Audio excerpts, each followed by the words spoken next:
Hello, everyone. I've got some great news. My name is Jeffrey Smith from the Institute for Responsible Technology. I just read an article in EcoWatch, which basically rings the bell of victory for what you all are doing about sharing the information about the health dangers of GMOs. Consider this, according to 3 surveys, more than half of Americans are seeking non-GMO food. That's one survey. Another one, about more than a quarter are actually choosing foods based on the non-GMO label. And another one, about half, use the criteria of non-GMO as well as low sugar to determine which foods that they buy. Now, this article pointed out that when we were educating people about the dangers of bovine growth hormone, that was Monsanto's introduced drug for cows that increased milk supply and increased the amount of a cancer-promoting hormone in the milk, so much so that a former Monsanto scientist told me that the 3 Monsanto scientist colleagues of his that did the safety studies on the milk from treated cows, after that, they refused to drink milk thereafter unless it was organic. One bought his own cow.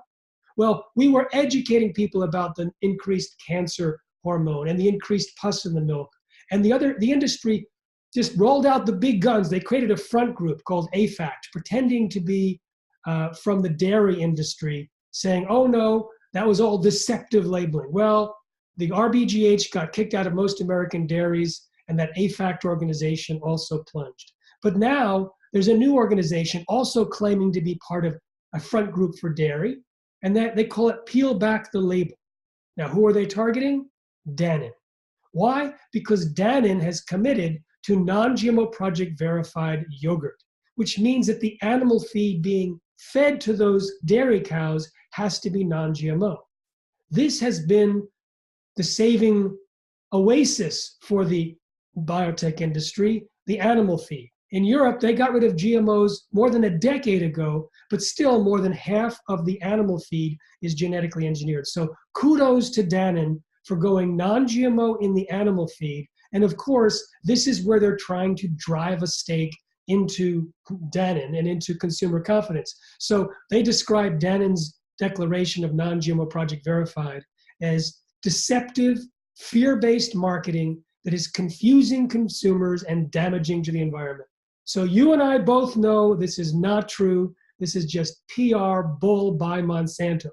And what's happening now with all these demands for non-GMO? 2 things. Companies like Nestle's are advertising on television that its product is non-GMO. And another article that I read today, Iowa farmers are now converting at higher levels to organic corn and soy because the demand for organic is now pushing the prices up even further, which means that the farmers, based on economic incentive, are switching part or all of their acreage to organic. So this is great news, and it demonstrates the power of getting the word out.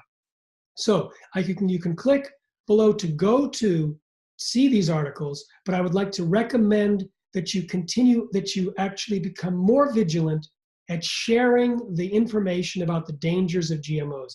Subscribe to our newsletter if you already haven't.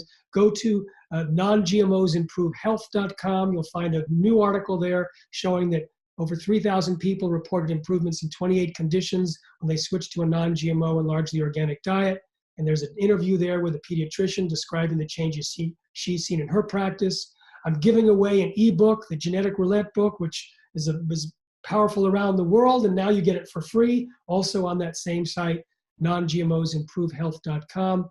Please share these resources. This is why we are winning. This is why the tipping point has started, because people now are becoming aware of the health dangers. Many people are seeing it in their own bodies and their own families, and when they switch to non-GMO and especially organic, they get better.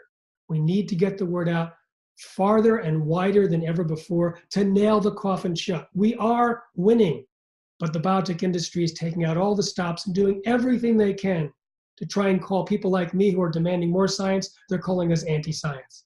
But we know the truth, and let's share that truth. Congratulations, and safe eating.